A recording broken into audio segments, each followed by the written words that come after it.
it is the final season, but it might not be the last episode. But the regime has played all its card internationally and internally. They have no other card to play.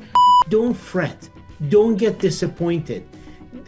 Revolutions don't take place in one day or in one week. These are not protests against a government. These are not another country's problems. This is an occupation, and the people of Iran want to liberate themselves. It's a crime against the humanity. It's a serious situation. Pretty soon, we're going to have this program at Meydan Shahyar and people live audience around us. Mark my words.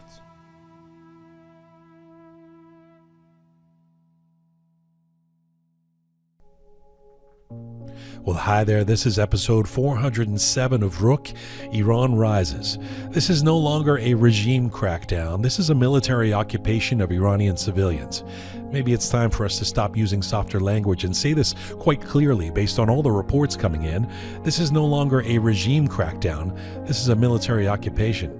Oh, the revolution is still very much alive. The brave Iranians who have taken on this murderous regime will eventually prevail. The days of the Ayatollahs are nearing end. That ship has set sail. But this is no longer an Islamic regime crackdown. This is a military occupation. And here's what occupation looks like in the Islamic Republic right now.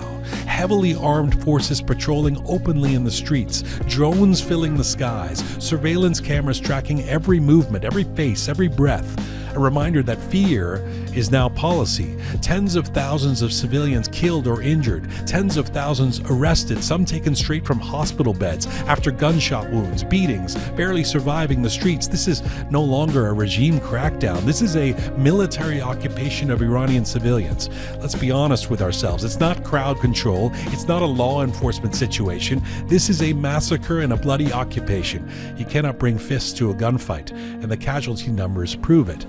And yet, while Iranians are being massacred with impunity, too many occupying Western media are busy ruminating about whether Crown Prince Reza Pahlavi meets their personal standards, the choice of those inside Iran be damned, ruminating about optics, ruminating about hypotheticals and imperialism and violence, delivering silence on demand. Some are still denying atrocities, some are minimizing them, some are quietly waiting for this moment to evaporate. But moments like this don't pass. They scar, they define, they decide futures. This is no longer a regime crackdown. This is a military occupation of Iranian civilians. And this is how many Iranians feel today, that apparently not every life matters while the world watches and waits. Are we alone again? Naturally? History is not confused right now. History is recording. History is taking notes. The only question left is who chooses to hear the people's cry and who chooses to let the people die.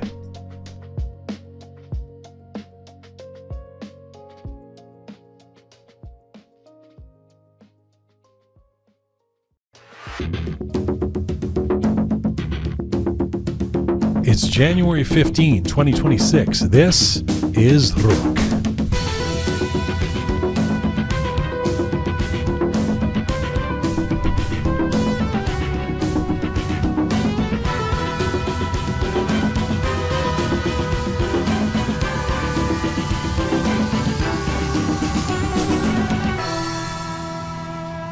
Well, hi there. Welcome to episode 407 of Roqe. I'm Jian Ghomeshi. Hello to you from Toronto. Hello to you from Canada. Salam Dustan Aziz, Durud Bar Shama. Hope you are doing well wherever you are tuning in from around the world. Today is the fourth of our series, Iran Rises, and events are moving extremely rapidly inside Iran and around the world, both elating and devastating. We should mention that we're recording this around 4 p.m. Eastern Time here in Toronto on Thursday, January 15th, so just past midnight in Iran. We are sharing perspectives and conversations as up to date as we can.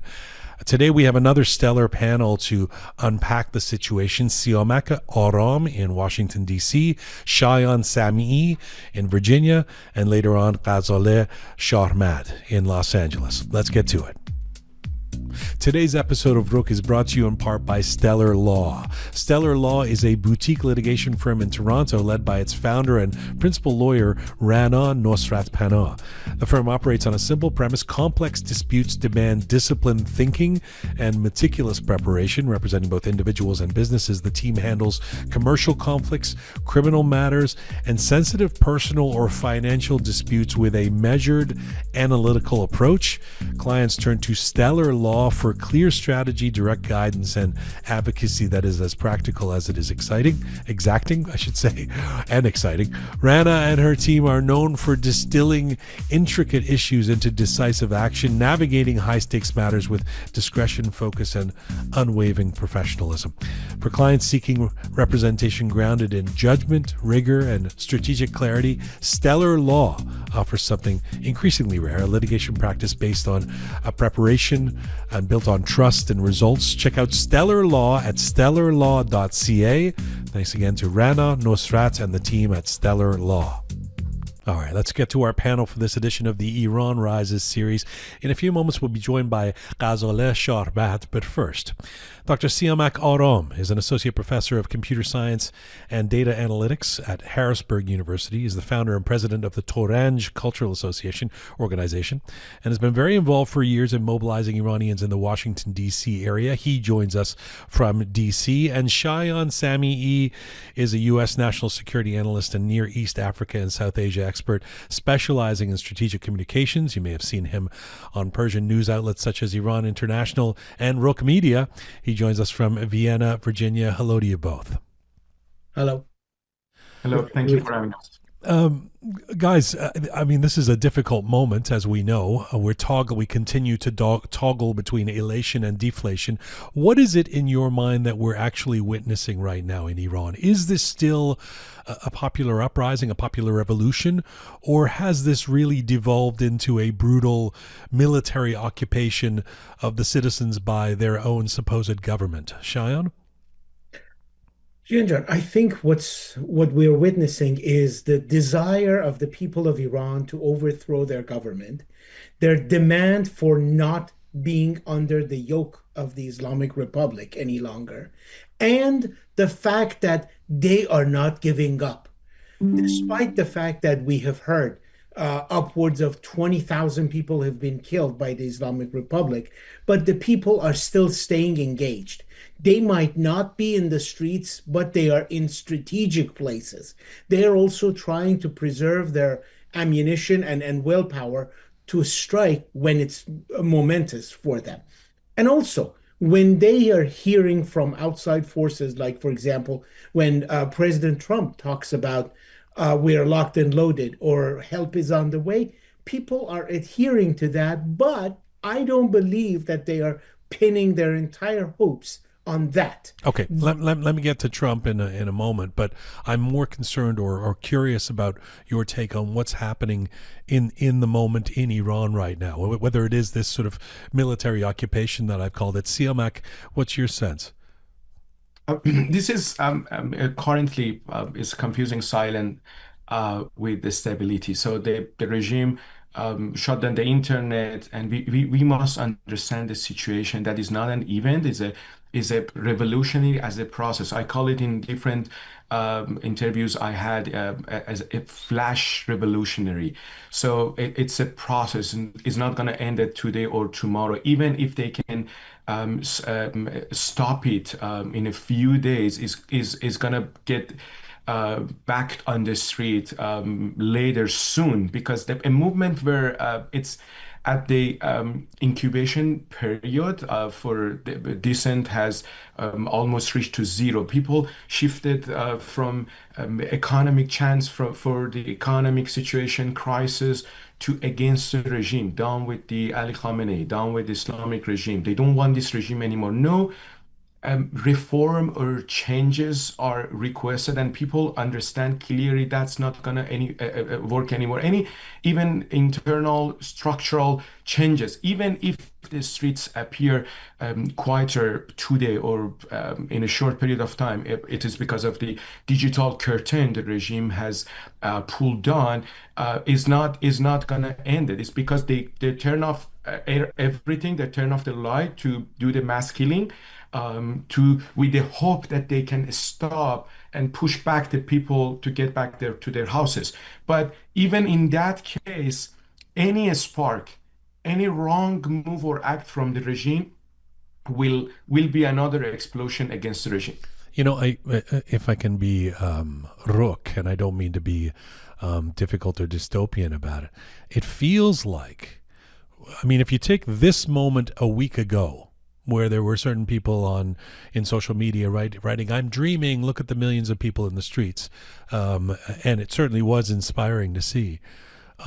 I feel like there was a sense that, okay, they're on the ropes. This is ending. Maybe it was naive, maybe it was, but that then when that doesn't happen in a short period of time, and again, maybe that's unrealistic, that we sort of move back to to saying, well, this is a process. It's going to take a while. Do you think, Siamak, to you first and Shayan to you second, do you think the level of killing openly, the massacring by this, from all the reports of what we're hearing, by this regime at this point, is a testament to the strength of the regime or its weakness? It's weakness, and it's unprecedented. Previously, Shayan can correct me if I'm wrong. I remember during Blood in November 2019, in 3 days they killed at least 1,500 people. They used the same approach, shut down the internet. They started killing people. At that time, they could be able to stop it at that time and let see what's happened after that. We had a big movement of women life freedom after that. Mahsa Amini killing the Mahsa Gina Amini was the spark of that movement. So the number they killed, the way the suppression they had this time is unprecedented and different from the past. Even the duration time of the internet shutdown is unprecedented, not similar to the previous movement. For example, also we are all disconnected. We cannot even talk over phone with our family members, relatives, and friends. This is different, and why does that? Why does that mean weakness? If they were, sorry for my voice, if they were strong enough, they wouldn't do that. They wouldn't need to kill people. If they would strong enough, they wouldn't need to do the negotiation behind the scene with the other countries. So I believe that's the weakness of the regime, because they cannot talk with the people. They disconnected. They had chance several times through different elections in the past to make some changes. They didn't do that, and now it's the consequence. Shayan? It certainly is weakness. The reason being, if you think your path is correct and if you think you're doing the right thing, you don't shut down everything. You let people say what they want to say. And if you're in the right, then you can still prevail. But when the government adheres to shutting down the internet, killing people, and then starting anew and coming and groveling at the feet of Western countries or neighboring countries that, hey, please intervene on our behalf, that is not leadership or strength.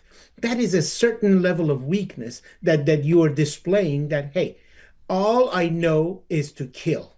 Killing, yes, you may win the battle on that day, but you're not going to win the greater war, because at the end of the day, people are going to find strength in the fact that, hey, what do I have to lose? My life? So be it. I will die. 30,000 people will die for 92 million to live. That is what you cannot argue against. And that's where the regime is falling short. Now, granted, they may have started killing people and they may have said, we killed, nothing happened. Nobody, even the foreign powers have said they're going to come and rescue them. They didn't. But this is going to give the regime the false hope that, okay, we're on the right. If we just kill enough, then this is going to die down. No, because it may die down today, but tomorrow there will be another momentum for the people. One thing that these revolutionary movements need is the momentum and the willpower. the people have both of them. They're not going to let go of this. Shayan, you mentioned Western powers and you mentioned Donald Trump before. Many Iranians did go into the streets last week and in the days preceding with the expectation that this time Western interests had their back, particularly Donald Trump had issued those tweets. So far there's silence. And that has been very difficult for some people. That silence has been deafening. Well, how do we interpret that silence in your view? Good question, John. The fact of the matter is, Donald Trump is a mercurial figure. He likes to keep people guessing because he wants to have his ego massaged at all levels of the process. Right now, what we should look into is the totality of what he's been saying and his inner circle. Main inner circle spokesperson this time around is Lindsey Graham. When Lindsey Graham comes out and this morning again, he says, don't listen to the headlines that Trump has turned cold, or don't listen to the headlines that Trump has been listening to Qatari officials. No, Trump is just weighing all his options. Translation: Trump is waiting for all the military options to be presented to him because right now he has asked his military top brass to give him one or two options that will do enough damage for the Islamic Republic to be so fractured that the people could topple the government. So, by doing that, he needs greater planning. What do you need for planning? Time.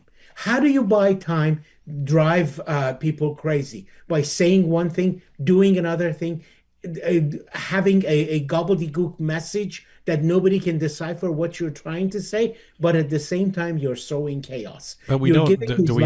Do we have time? I mean, we had Dr. Kayvon Mirhadi, Dr. K, on the show 3 days ago, saying it is such a desperate situation. The doctors, the injured, those who've lost their lives, that contacting him, that there is no time. He, in his words, any kind of intervention is better than what's happening right now.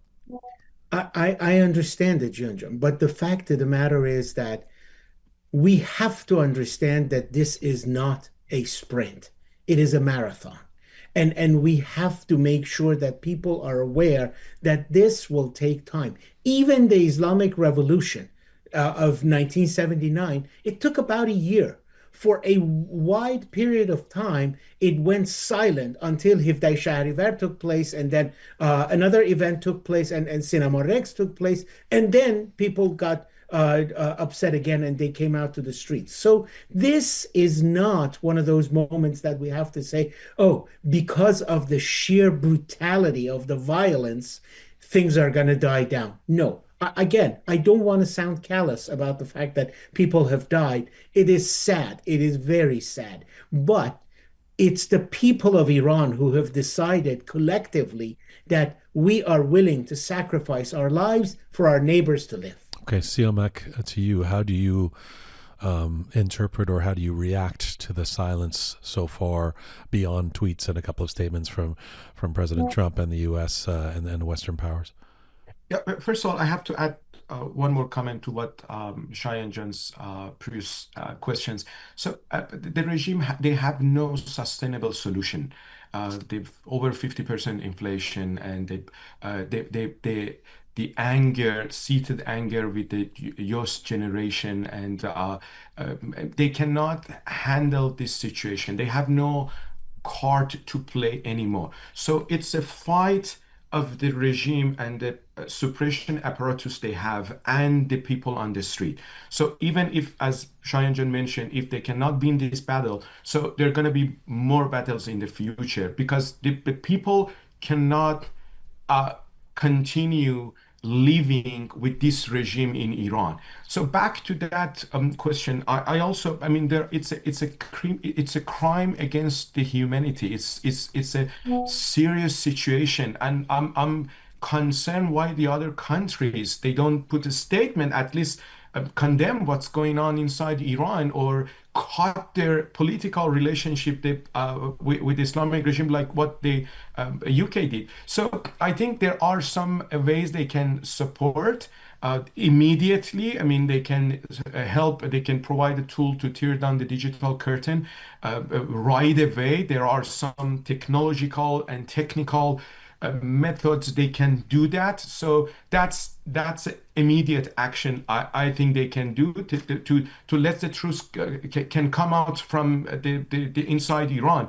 I'm sure after this shutdown is ended, we will witness videos and footages of these crimes and the killings the regime did in this short period of time. Yeah, I did a post yesterday that where I said it seems like the Iranian people, those brave and beleaguered souls inside Iran, are fighting a war on two fronts now. One against a murderous regime, the other this kind of cycle of disinformation and propaganda that seems to be not just being trafficked by the regime itself, of course, but by folks who don't find this revolution to fit into their tidy ideological box or whatever it is. And that disinformation is playing out in various ways, including atrocity denial. Oh, there's no evidence that there's this many casualties, to suggesting that the regime has support in Iran, those pro-government demonstrations that we supposedly saw, to saying that this is all a production of the U.S. and Israel, these demonstrations, which are indeed the epitome of an organic revolution, to saying that Crown Prince Reza Pahlavi has no support inside Iran, which we've seen is not the case as well. That kind of disinformation, how do you, because I'm sure you're both aware of this type of thing too, how do we at this stage try to counter that, Siamak? Yeah, I mean, the regime always uses a calculated lie and different narrative. It's a propaganda coming from the regime. But this time is different. I remember during the Green Movement, they put a claim on the oppositions group that they kill each other. On the next movement, they put a claim on the foreign agents. They kill people and protesters. But this time is different.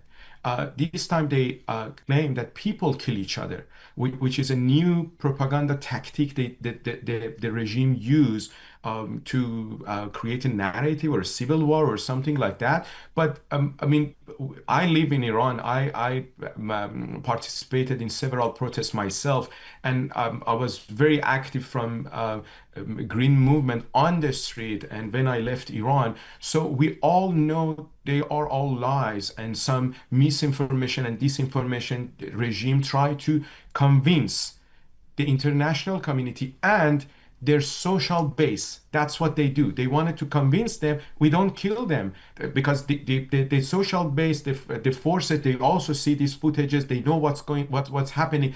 They wanted to convince them this is not us. And this is, I mean, foreign countries or the protesters, they kill each other to put a claim on the regime. So, yeah, of course they do that. But I think that's our job here, especially outside Iran, especially in this situation when the Iranian inside Iran, they don't have access to internet to speak out. We have to inform the governors, the governments, and the other countries' media what's going on inside Iran. And there is no even single proof that people kill each other, or in the previous protests and movement, foreign agents or opposition groups kill the people.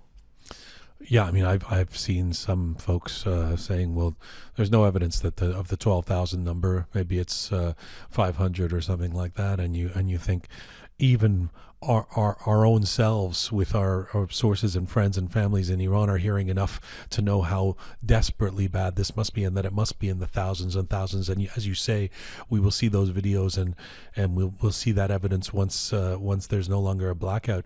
But Siamak, I think what feels different for me this time is that there's in some cases, Western high-profile folks parroting some of those lines of the regime. It's usually, at least we like to think, people have the sense that this regime has its own propaganda. But to be fighting that with people in the West making those same arguments, saying, well, this is just a production of Israel or something like that, when we know that this has been fomenting for 47 years in the streets, and as you say, goes back to generations and generations of demonstrations. That's a difficult one this time for me, Siamak. even if there will be any involvement from any foreign countries or government, that's the fact. People, they don't want this regime, and they show it several times in several events. And it's not only that. I mean, I believe that this is a continuation of the previous movements in Iran, from Masa Amini movement, previous before that, Bloody November, before that. So people showed that they don't want this regime, and I'm sure that's the same demand from other countries as well. I mean, they wanted a stability and the peace in the region and in the world. So the Islamic regime is not only create this instability inside Iran against the people of Iran. It's also against the people of the region, and also come to the other countries from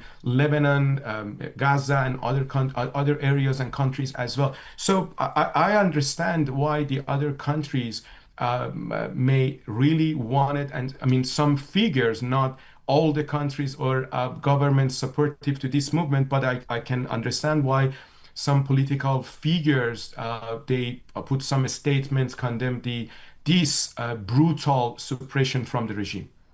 See, Shayan, your sense of the disinformation cycle this time?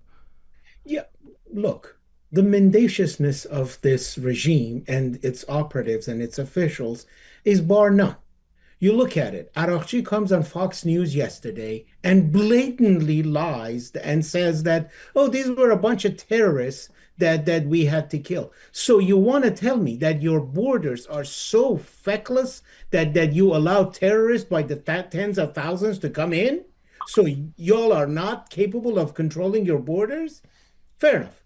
Now, the defense minister comes around and says, oh, a whole bunch of people who died were people who had used illegal drugs, and because they used bad quality drugs that they died. It's not because we shot anybody. You want to know when you heard this before? 2010, Muammar Gaddafi. He also used the exact same line, that those who are protesting and were killed, they were a bunch of people who used illegal drugs, and bad illegal drugs. So these are the things that the government tries to use misinformation and disinformation to just sow doubt, to just tell people that y'all are a bunch of yahoos. We don't give a hoot about you. But the people are sticking together. The people are aligning with one another.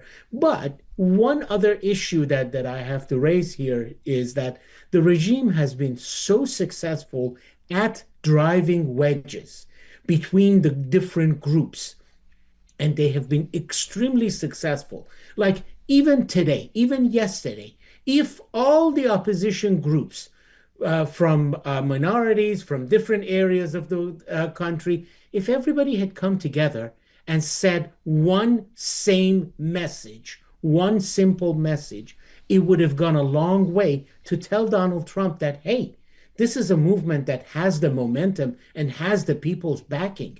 But when you have opposition leaders who go on Washington Post and say, oh, so-and-so didn't call us, why didn't you call them?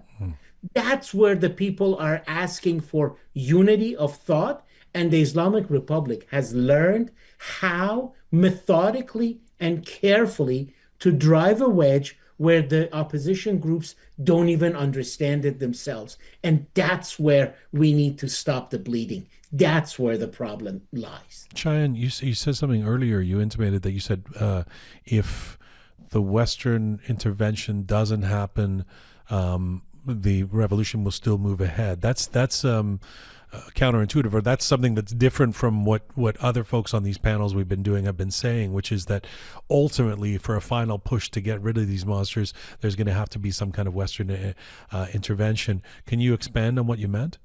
Yes. What I mean is that the people are aligned with the fact that they don't want this regime. They definitely need a help from the outside world. Say, for example, they need a Donald Trump or a United States to come and bomb the hell out of the national security apparatus of the Islamic Republic or Khamenei's residence or the headquarters of the Basij and the IRGC and things like that. But ultimately, the people will have to stay engaged. And once some of those headquarters are bombed, then they can go and occupy it and turn all the occupants back to supporting themselves. This is what I mean. We definitely need foreign help, but we should not rely totally on foreign help, whereas we have to constantly unite, and it is up to the rest of us who are sitting outside the country to tell the people that don't fret, don't get disappointed. Revolutions don't take place in one day or in one week. It takes time. And what we need to do is we also need to educate the Western world how things work. We also need to educate the US national security apparatus that different groups in Iran have different perspectives.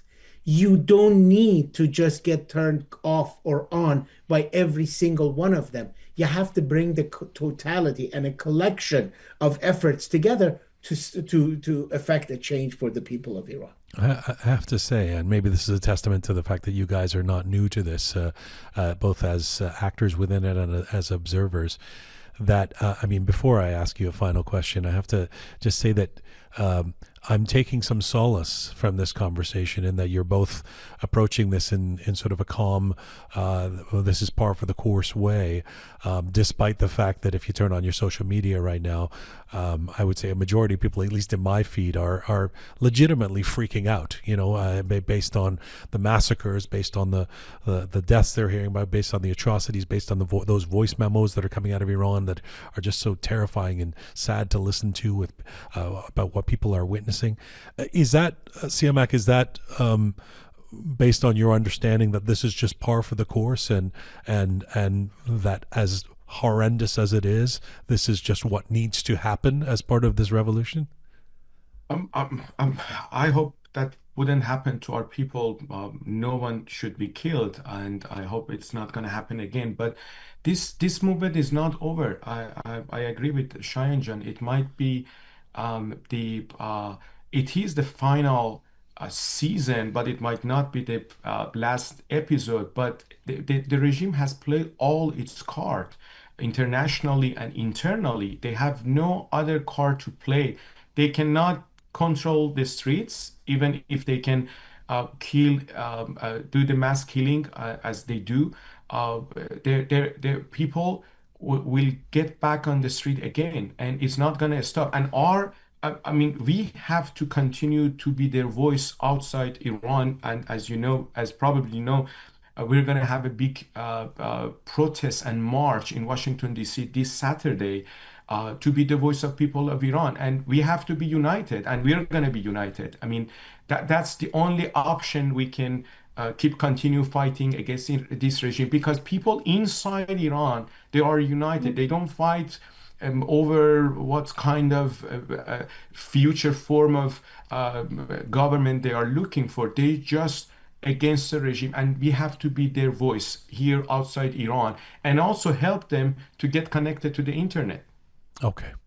That was an excellent answer. A final question to both of you. Shayan, you first, and then Siamak. What is the single thing the world must understand about the situation in Iran today that it still doesn't? The world needs to know that the Iranian people are united and they're not giving up. They have made their choice. They know what they want, and they want freedom.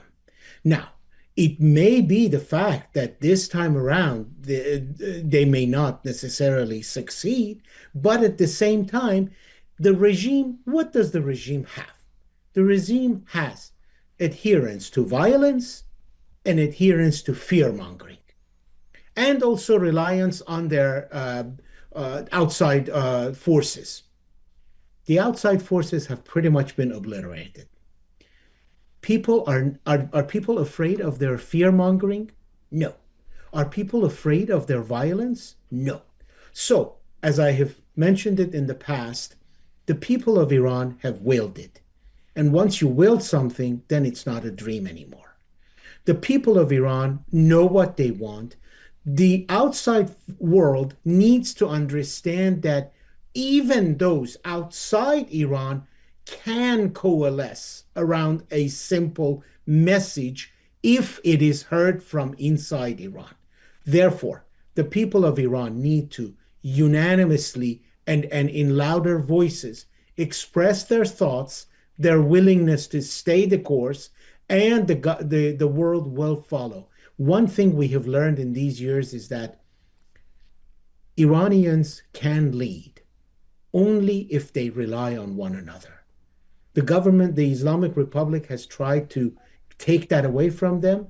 We have seen from 2009 to today that that is never going to succeed because Iranians are sticking together. Last word to you, Siamak. Yeah, I more than 100% agree with what with Shayan's statement. I only emphasize that the international community, they have to understand first, people of Iran, they don't want this regime anymore. What President Trump says, for example, there will be no execution. We all know there will be more executions. We all know they're not going to stop killing people. So they have to understand people are killing there. So and as Shayan Jan mentioned, there is no fear. There is no people. They knew that if you show up on the street, they're gonna kill you. They were aware of that. But even by knowing that, they showed up on the street fighting against the regime, and they're gonna continue this fight again. Even as we all mentioned that if this battle is gonna get ended in few weeks or months, the biggest battle against the regime to end this regime will gonna win soon. Really appreciate you both. Thank you, Shayan. Thank you, Siamak. Thank you for taking the time today. I know it's a busy time. Merci. Thank you for having me. I just want to add something, and that is pretty soon we're going to have this program at Maidan Shahyad and people live audience around us. Mark my words. I dream of the day. Merci. Me too. Khodafis. Khodafis.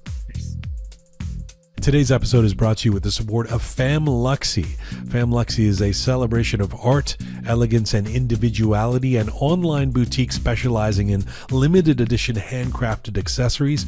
Each piece is thoughtfully designed as a wearable work of art, reflecting a unique blend of creativity and personal expression. Beyond being a brand, Famluxy serves as a platform for showcasing the talents of emerging Iranian artists. It is great what they do, with a presence at prestigious events such as Fashion Art Toronto, Mona Niku Gallery in California, New York Fashion Week, and Miami Swim Week.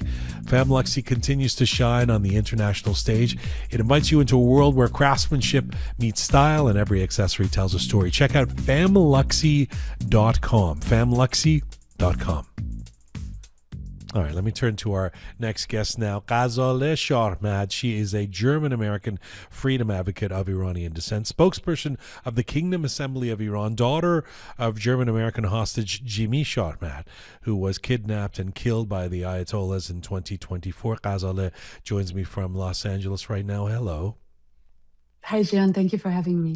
As I was just saying to Shayan and Siamak, we've been toggling from elation to deflation in terms of how we feel about what's going on the ground in Iran. And I certainly started this show talking about how it's less of a regime crackdown and more of a military occupation at this point of the Iranian people. What is your latest feeling about what has been happening inside Iran? You named it correctly. This is an occupation. It has been a foreign occupation, an Arab Islamic occupation of the people of Iran, of Iranian soil, by the Ayatollah regime. Let's go back to 1979 and bring in the most important point that people in the West don't understand. 1979 was not an Islamic revolution or Iranian revolution. It was a coup that took out the Iranian government and replaced it by the Ayatollah regime, which is not Iranian, not ethnic Iranian, not by ideology, not by anything else. The Ayatollahs have been working against the Iranian people, so they're first and foremost anti-Iranian, then they're anti-American and anti-Israeli. They have their people outside of Iran. The population of the Ayatollahs is outside of Iran, not inside of Iran. That is the Hamas fighters in Gaza, that is the Hezbollah in Lebanon, that is the Hashd militias in Iraq, the Houthis in Yemen. So they're outside of Iran. So this is the most important point to understand what is going on inside of Iran. So that in mind, we understand that these are not protests against a government. These are not another country's problems. This is an occupation, and the people of Iran want to liberate themselves. So historically, we can compare that to what was happening during the Second World War, when the occupation of the Nazis was going on inside of Europe, taking over country after country of people. France was occupied, half of Europe was occupied, and so on. So this is a liberation movement from the people that are occupied by the Nazis in the Second World War. The same thing is going on inside of the Middle East. Iran and all of these other countries that I just mentioned are occupied by Arab Islamist jihadist forces and are liberating themselves. That in mind, we can understand that there is no turning back anymore. So what we've seen, the revolutionary movement began in 1979 with movement after movement. So we have like the highlights of 1999, the student revolution, 2009, the Green Movement, 2017, 2019, 2022 to 2023, an entire year of being in the streets in the millions. And now the end, what they're calling the final battle to reclaim Iran, millions of people in hundreds of cities reclaiming what is there. So well, this is what I'm trying to get at, though, in terms of the specifics of this past week. Exactly a week ago, there were millions in the streets. There aren't millions in the streets now. Now there's military occupation forces in the streets, kind of browbeating anybody who wants to show their face. From what we're told, of course, we don't know exactly what's happening because of an internet blackout and crackdown that is in itself conspicuous. If you're not killing people, why are we not allowed to see what's going on in Iran? So how do you assess, if you were to take the aggregate of social media amongst Iranians, those who really care and who really, over the last 7 days, it's gone from this euphoria a week ago. I mean, you saw there was probably friends of yours saying, look, I'm dreaming, look at all the people in the streets, to this dire desperation now of, as they start to see images and video of horrific killings and stuff by this regime over the last week. Where is your emotional state at in all of that? The pictures and the information that I get is from a specific class inside of Iran. As you know, my father, the spokesperson of the Kingdom Assembly of Iran, that is the underground movements. That is the coalitions of the networks of revolutionaries inside of Iran. So this is my people. So I'm not talking to the regular folks. Right. So maybe if you talk to the regular folks, and that's where you get your information from, maybe there is desperation. Let me tell you, from the underground of the revolutionaries, the people in the streets who are leading this revolution inside of Iran, there is euphoria. There is the information that we're getting through Starlink and everything, the videos that we're seeing, is millions are still in the streets. So I don't know where other people are getting this occupation and Nizami. For a short time, of course, people have to get their energy back. They went back inside. They went back, licked their wounds or buried their loved ones, and they're going back outside. So what I'm hearing from my people inside is euphoria. They understand, and that's what we hear in the chants, that it will be a bloodbath. That means we're fighting, we will die, but we're getting Iran back. So this is in the millions being chanted, and they mean that. So when we see body bags, they see them too. When we see people dying, they see that too. What they do is, we have to understand that the facts are, millions came into the streets in 2022 because 1,500 people were murdered in 2019. So the more the regime kills every single person, like I have my father, the network of that person will then mobilize and come to the streets. If you kill 1,500 people in 3 days, the next time they come into the streets, it will be quadrupled or like exponentially bigger. Yeah. So what we're seeing right now, whether it's 600 or 12,000 being massacred, the networks of these people are mobilizing and coming to the streets. So this will not be stopped. Yeah. Understand that people have to get home, they have to get to the hospitals, but this is what I'm hearing. Everybody keeps their doors open. That this is like a law right now on the streets. Everyone has their doors open, so people who are fleeing from the IRGC can come inside. Every hospital, and we're just hearing about the horrible, like, we need more equipment, we need more surgeons. What we're not hearing is that they're treating people for free. They're saying to the people, if you come to our hospital, we're not going to put down your names, we're not going to do anything, you're going to be treated for free. This is again from the freedom fighters. If you don't get arrested at the hospital. I mean, which we're also hearing you get arrested from the hospital and they put down your names when you're doing that. Hospitals are taken over by the people. Entire squares are being taken over by the people. We have regions in Loristan that are declaring freedom right now, liberation. We had the first city was Aktana that was declaring liberated. What does that mean? That means the IRGC put down their weapons. The police started waving to the people. So this is stuff that we can't ignore. That we can't just look at the atrocities and be like, oh, we're defeated. No, it was clear from the beginning that this will be a bloodbath. This is like October 7. This is like IDF going to Gaza and expecting that they will just put down their weapons. No, our front line, it doesn't have guns and weapons, but they're going against jihadists and there will be dead people. What I'm hearing from the streets is so-and-so died, we're going back out tomorrow. So that is the euphoria directly from the streets of Iran. Maybe another way of putting it is, as I've been saying to some folks, the circumstances which led people to go in the streets, whether it was the merchants, whether it was the working class people, whether it was the poor people from small towns, whether it was students 2 or 3 weeks ago, have not gotten better. You know, so the reason people went out in the streets willing to put their life on the line not only still exists, but exists double so, right? As you're saying. Exactly. It's just a matter of how it plays out, because that fomenting, as we've seen, as you have articulately said, over the last 47 years, as it grows and it goes through these these peaks, how it plays out, and you know, I think maybe you're more trained at this when you say people expected there to be a bloodbath. I think some folks, I mean, I have family members who were hopeful as of a week ago that maybe this thing can happen without a bloodbath. Now, maybe that's being naive when you're dealing with this kind of a murderous regime, but there was that hope, right? Possibly. I wish they were right. I'm always like wishing to be proven wrong. But again, 47 years of bloodbath after bloodbath, of mass atrocities. I mean, just like look at what they call executions, which is actually lynching. Execution of the legal system. This is just lynching of people. Last year was 1,700 people.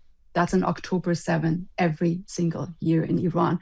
What did you expect is going to happen? Like, what did you think you're going to go to the streets and then they will lay down there? But I love to be proven wrong. I love tomorrow to see the IRGC putting everything down and peacefully going.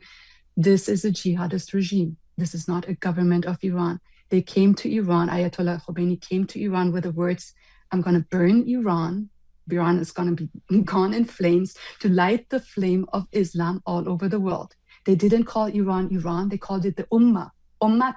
That's what they called our nation. These are not Iranians. They don't care about the life of Iranians. They are the sworn enemy of everything Iranian, of our flag, of our culture, of our identity, of our faith, of our people, of everything.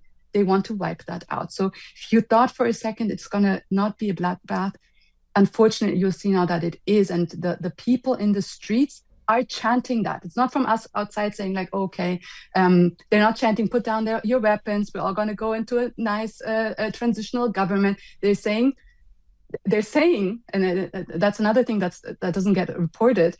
They started off by saying, natarsin, ma hame ba ham hastim, janam fadai Iran, blah, blah, blah, blah. Now we see them in front of like some cities taking over the IRGC bases and chanting at them, don't be afraid. If you lay down your weapons, we won't harm you. That is the shift that you see inside there. Yes, yeah. And what shift is that? You know, when IRGC, or they're chanting, join us to police forces, or IRGC kam miare, when they have to bring in Hasht militias, when they have to bring in Hezbollah fighters. What does that tell you? They are outnumbered. This is not my opinion. This is facts when they're bringing them in. Asala, we've had a number of people on this show in the last week or two who have made the case that they don't, analysts, people who watch this stuff, etc., who've made the case that they don't think that the final push to get rid of this regime, particularly when people are fighting with their fists and the regime is using military armaments, the final end of this regime can't come without Western intervention.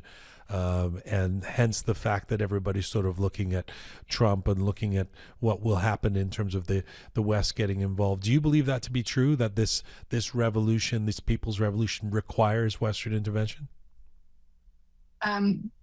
Let's first change the terminology. Western intervention is like interference into something that has nothing to do with it, right? Like, again, put it into the perspective of the World War. There is a genocide happening. There is an occupation happening. So the people are not asking for Western intervention or bring democracy to a region or something like that. They're asking for sovereign states, whether for the international community, to help. America, Israel, Europe, Canada, Australia are part of the international community and have a legal and moral duty to intervene when there is an occupation, when there is mass atrocities, when there is a genocide. Okay. So this is not intervention. Do you intervention. believe that it can happen without Western help? It will happen without anybody's help. The only factor that will change is time and blood. So if there is no intervention or no help from the outside world, Iran will still liberate itself.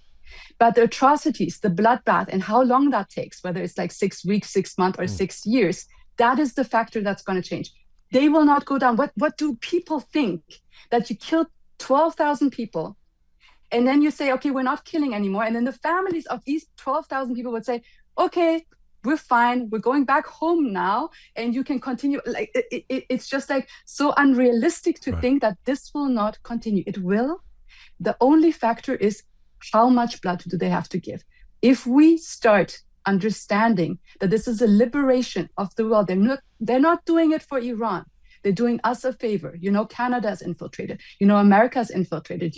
How they tried to assassinate my father here in Los Angeles, came to our door to try to assassinate. So this is a threat by a regime that's chanting not just as a slogan, death to America, but they're building nuclear weapons to do that, to put that into action. So this is a threat to the entire civilized world. So we have a duty to determine, do we stand with the allies or do we stand with the new Nazis, which is the jihadist regime?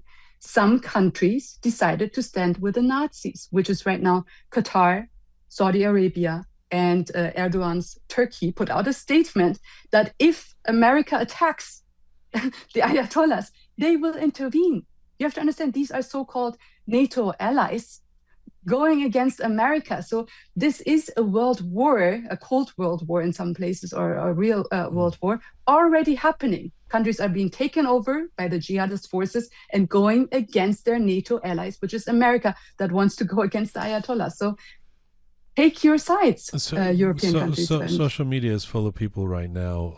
Those have been commenting for a long time and on all sorts of sides, saying that if since Trump put out these tweets, these truth socials, whatever they might be, X's, that empowered, emboldened some Iranians, at least in the streets. Remember those images of people putting up Trump's name, actually changing street names to Trump inside Iran. That if he and presumably the American administration doesn't follow through with some kind of help, that it will be some kind of tremendous betrayal. Are you still anticipating that Trump will follow through? I think they have already made the decision to follow through, and we have to understand several points. One, let's put that back to the World War comparison. When France was occupied, outside of France, there was a coalition forming under Charles de Gaulle, leading the transitional government of France from London.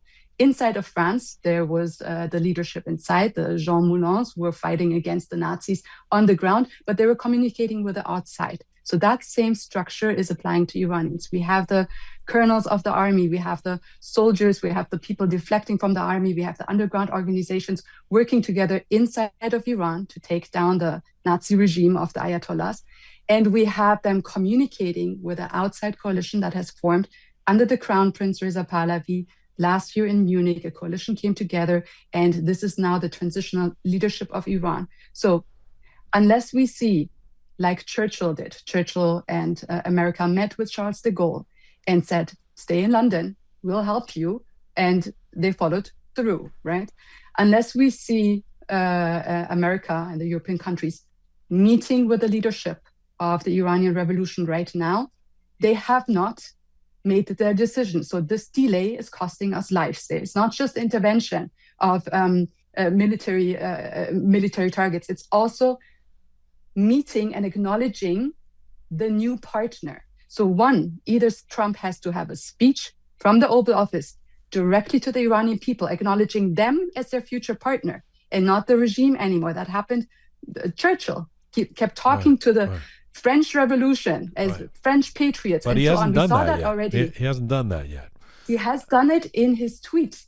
He did not speak. No. In his tweet, let's be real. I mean, in his tweet, he said, if you start killing people, you're going to pay the price for it. We're going to get involved. And next thing we know, over 12,000, maybe 20,000, we don't even know the exact numbers. We know they're fucking high, have been killed. And now I know that people say he plays 4D chess. I mean, is it, you can't always take exactly what he's saying to the bank. Sometimes it's a fake, whatever, But I mean, Trump was a couple of days ago saying, well, we don't even know if anybody's been killed. So some of the people got trampled. And then yesterday he said, nobody's going to get executed. They've stopped the executions. We all know that they're not going to stop the executions. I mean, you're living proof of it, in terms of your family. So this type of thing is confusing to people out there, going.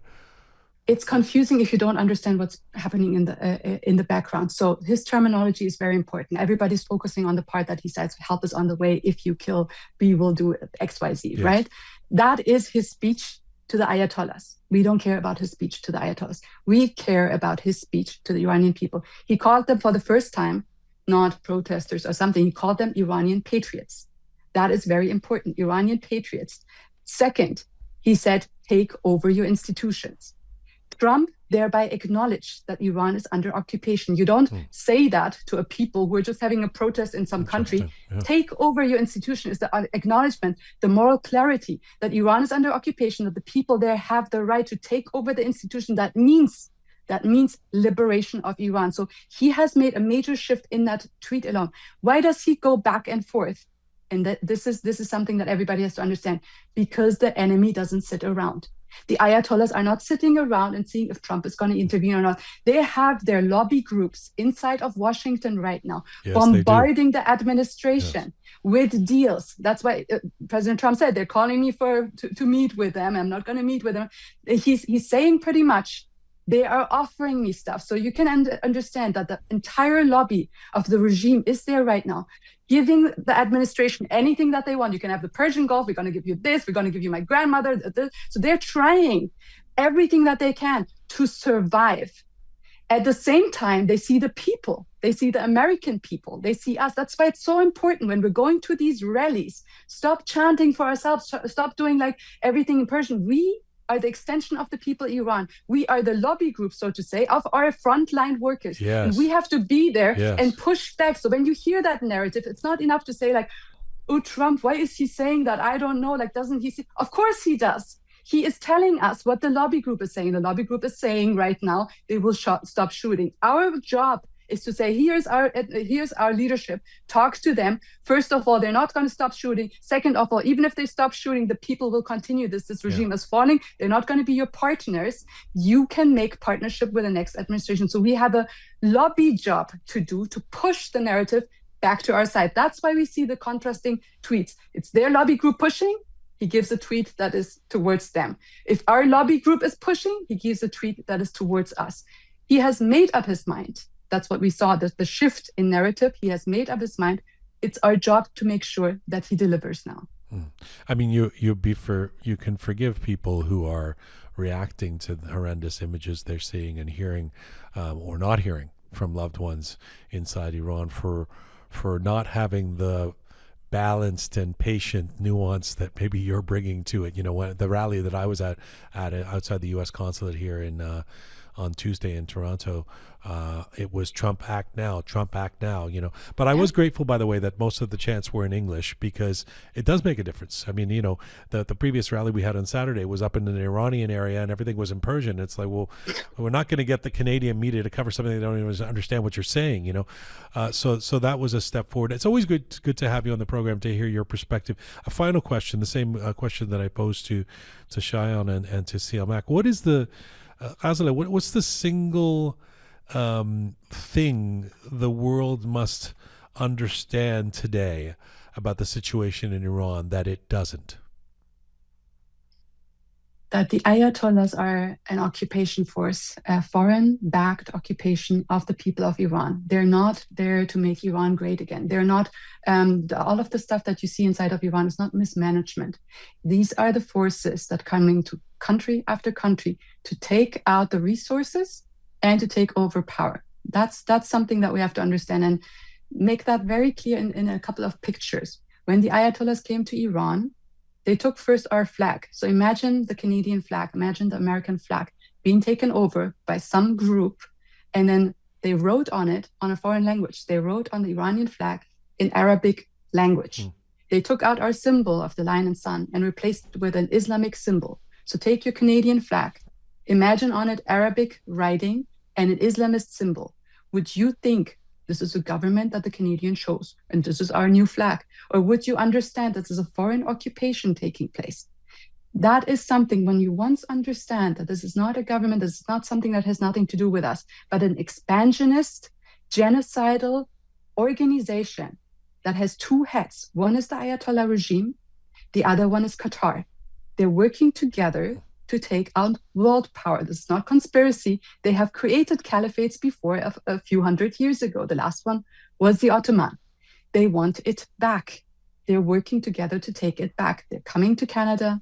They infiltrated our institutions. They infiltrated our universities. They are pushing everything to crumble Western societies, civilized worlds, like they've done inside of Iran, like they've done in Lebanon, in Afghanistan, in all of those places inside of the Middle East. These are not Muslim countries that one day decided to be Muslim countries. These are occupation forces that have the goal of world power. If we don't understand that, we're going to be next. And again, we have a genocidal regime that doesn't just say death to America. They send assassins to kill our president. They send assassins to kill my father. They're in here now after the Iran Experts Initiative was exposed. We know they're in our Pentagon. We know they're in our State Department. We know they're in our schools, in our academia, in our media. Everything is taken over by them.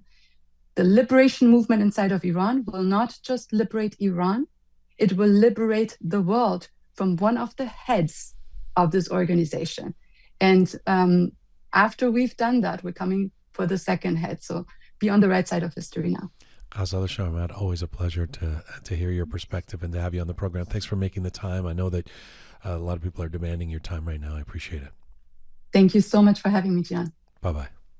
Bye.